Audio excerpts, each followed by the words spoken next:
என நீங்க மன்னிக்கணும். இந்த சம்பந்தம் நடக்காது. ஏன் இப்படி சொல்ற? சொத்துல சமம், அந்தஸ்துல சமம், செல்வாக்குல சமம், மதிப்பு மரியாதையிலே சமம். என்னையா பிரச்சனை உனக்கு? படிப்பியா? டேய், தப்பா நினைச்சுக்காத. என் பொண்ணு ஐபிஎஸ் படிச்சிருக்கா தெரியுமா? உன் புள்ள +2 கூட படிக்கலன்னு நீ தானடா சொன்ன. ஐபிஎஸ் படிச்ச பொண்ண எப்படியா உன் பிள்ளைக்கு கட்டி கொடுக்க முடியும்?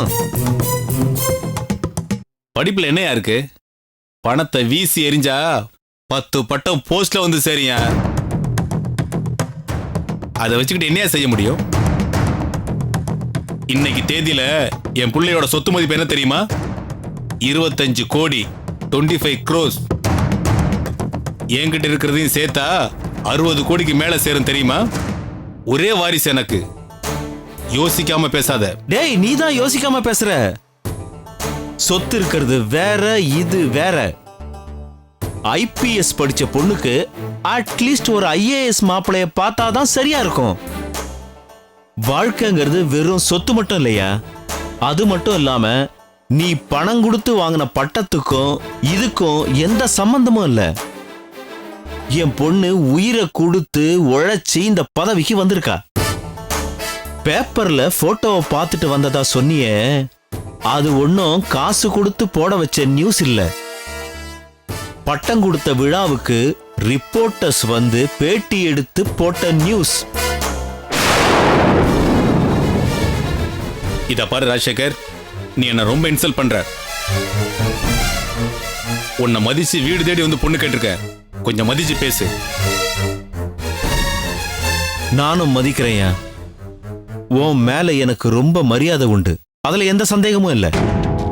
அதனால தயவு செஞ்சு இந்த கல்யாண பேச்சை மட்டும் விட்டுரு. இது சரியா வராது.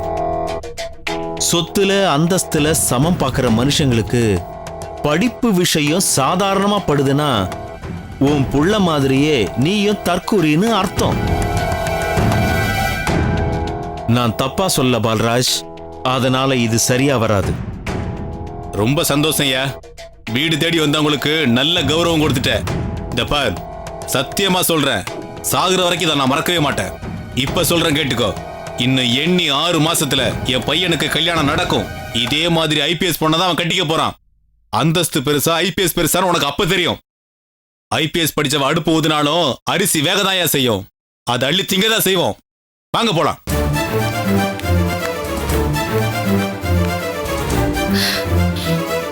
என்னப்பா இதெல்லாம்? நீ சும்மா இருமா.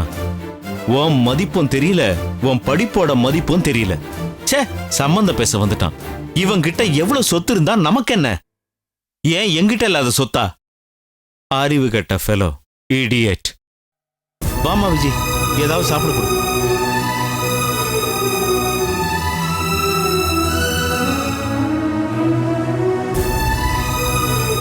அங்கிள், இங்க என்ன நடக்குது? எனக்கு எதுக்கு இப்ப கல்யாணம்? எனக்கு அப்படி ஒரு எண்ணமே இல்ல. இப்பதான் நான் டியூட்டில ஜாயின் பண்ணிருக்கேன்.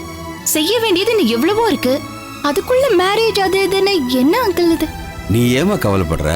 அதான் உங்க அப்பா பொட்டில் அடிச்ச மாதிரி சொல்லி அனுப்பிச்சிட்டாரு. அப்புறம் உனக்கு என்ன கண்ணு? அது இல்ல அங்கிள், கல்யாணங்கிறது அவ்வளவு ஈஸியான விஷயம் இல்ல. நான் என்ன சொல்ல வரேன்னா, கடவுள் தீர்மானிப்பாருமா. காட்டுற வழியில கையை பிடிச்சிட்டு நடக்கிறது ஒண்ணுதான் நம்ம வேலை. யாருக்கு யாருன்னு எப்படிமா நமக்கு தெரியும்? நீ போ கண்ணு, போய் வேலையை பாரு. இதெல்லாம் நினைச்சு மனசு அலட்டிக்காத. போ கண்ணு.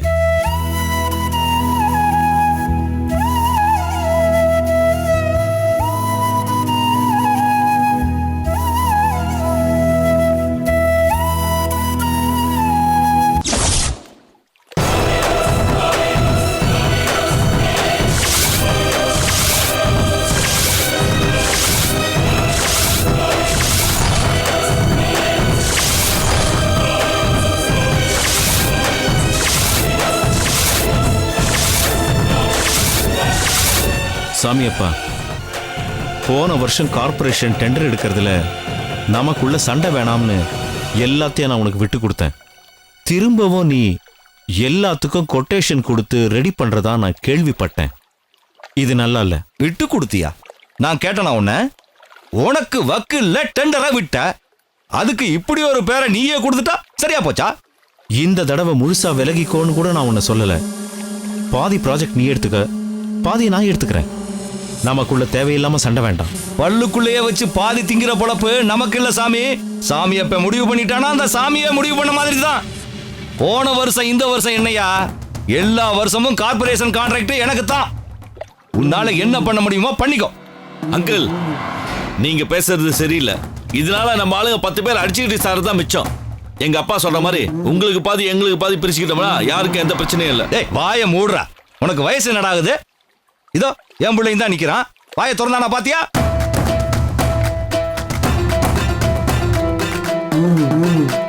ராஜசேகர், இந்த வருஷம் கார்பரேஷன் டெண்டர் எல்லாத்துக்கும் நான் கோட் கொடுக்க போறேன். ஓபன் டு ஆல் தான் நோட்டீஸ் போர்ட்லயே ஒட்டியிருக்கான். போன வருஷம் டெண்டர் எடுத்த சாமியப்ப இந்த வருஷம் லீவ்ல போகணும்னு கண்டிஷன் அப்ளை போட்டு கீழே ஏதாவது எழுதியிருக்கானா? நீ பாத்தியா? இல்ல இல்ல, பொத்திக்கிட்டு போய் உன் வேலையை பாரு. சாமியப்பா வேண்டாம். நமக்குள்ள அடிச்சுக்க ஆரம்பிச்சா வச்சு காரியம் பண்றதுக்கு ஒத்த எலும்பு கூட மிஞ்சாம போயிடும். சொன்னா கேளு. என்ன மிரட்டுறியா? உன்னால என்ன பண்ண முடியுமோ பண்ணிக்கோ. நான் டெண்டர் எடுக்கத்தான் போறேன். 1 இல்ல 2 இல்ல, கமிஷனர் படிக்கிற லிஸ்ட்ல எத்தனை இருக்கோ அத்தனைக்கு அப்ளை பண்றேன். பாத்துருவோமா? இதான் உன் முடிவா? ஏன் முடிவா? என்ன படைச்ச கடவுளே முடிவு பண்ணிட்டான். சாமி அப்பந்தான் இந்த ஊட்டிக்கே சுல்தான்னு கடவுளே கனவுல வந்து சொல்லிட்டு போயிட்டாயா தெரியுமா? போ போய் வேற ஏதாவது பொழப்பு இருந்தா பார். சாமியப்பா இப்ப சொல்றேன் எழுதிக்க. இந்த வருஷம் நீ ஒரு டெண்டர் கூட எடுக்க முடியாது. நீ சொன்ன அந்த கமிஷனரோட லிஸ்ட்ல மொத்தம் எத்தனை டெண்டர் இருக்கோ அத்தனையே எங்க ஆளுங்களுக்கு வருது. வெயிட் பண்ணி பாரு. கனவுல கடவுள் வந்தா கடைசி காலம் வந்துருச்சுன்னு அர்த்தம். போய் பரிகார பூஜை ஏதாவது இருந்தா பண்ணு.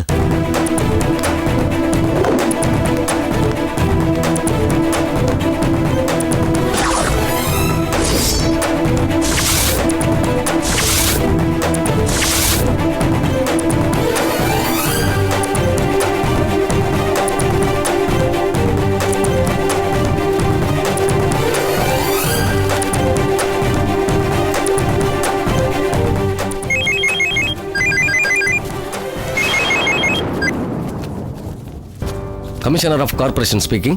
நான் ஏஎஸ்பி ரஞ்சினி பேசுறேன். Good morning madam. சொல்லுங்க மேடம்.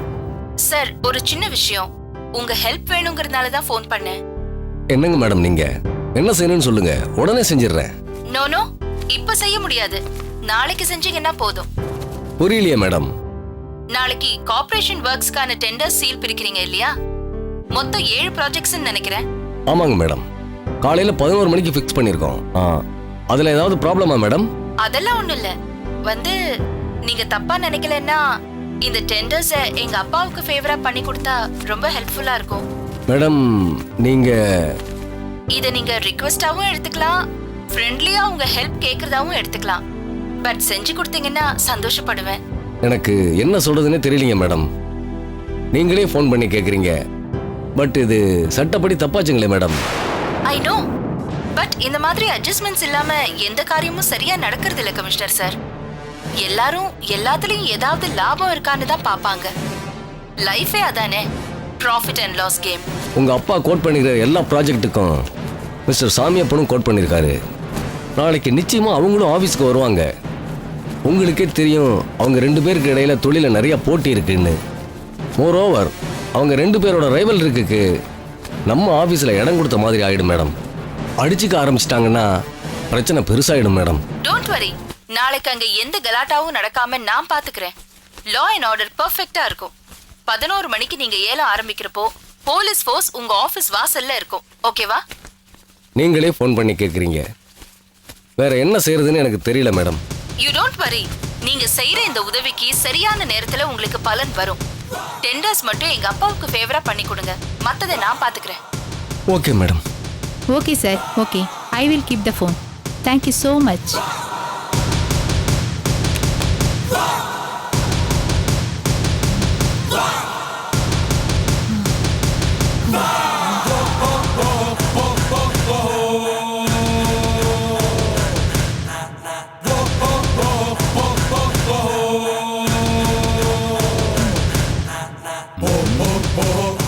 Great, really great.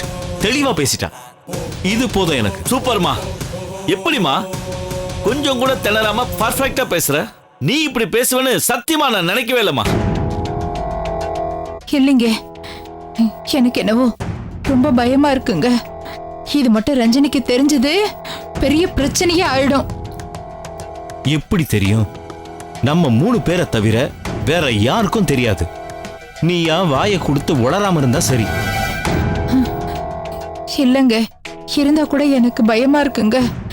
ஏன்னா ரஞ்சனி இல்லைன்னு அவங்க கண்டிப்பா என் வாய்ஸை கண்டுபிடிச்சிடுவாங்க. அம்மா, பேசுனது ரஞ்சனி இல்லைன்னு வேணா கண்டுபிடிப்பாங்க. ஆனா நீ தான் பேசுறன்னு யாருக்கும் தெரிய போறது இல்லையே. அப்புறம் ஏன் பயப்படுற? இங்க பாருமா, இத பத்திலாம் நீ எதுவும் கவலைப்படாத. இல்லடா, எனக்கு ரொம்ப பயமா இருக்குடா. ஷோ. டேய், நாம பாக்குற தொழில பயந்தா சரிப்பட்டு வராதுமா. போ போ போய் ஏதாவது வேலையை பாரு. போ போமா. டேய், உங்க அம்மாவை கொஞ்சம் பத்திரமா பாத்துக்க. கன்ஃபியூஸ்டா இருக்கா.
சீக்கிரமா வீட்டுக்கு போயிட்டு சோறாக்கணும்.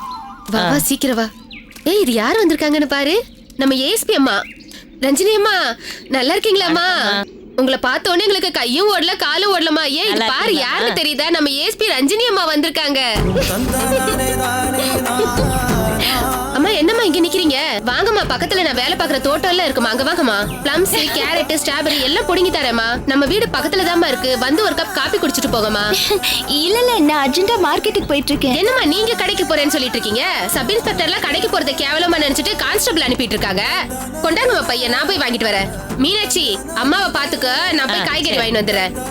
பரவாயில்ல பரவாயில்ல, வேண்டாம். அம்மா புண்ணியவதி, நீ வந்ததுல இருந்து ஊட்டியே மாறி போச்சுமா. ஆமாம்மா, மார்க்கெட்ல மாமூல் வாங்க யாருமே வரது இல்லம்மா.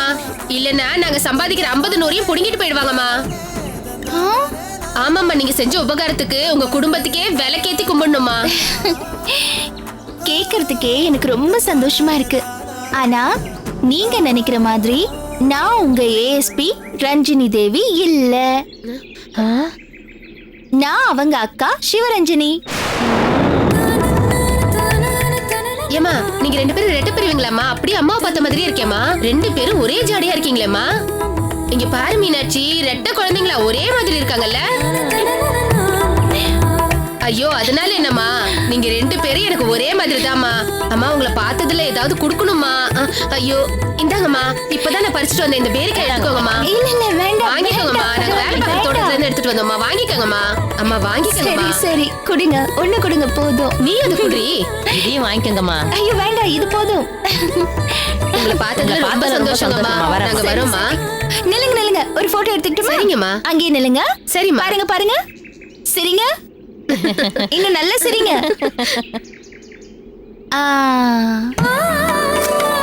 ரொம்ப நன்றிம்மா. வரோம்மா, நாங்க போயிட்டு வரோம்மா. வாங்க.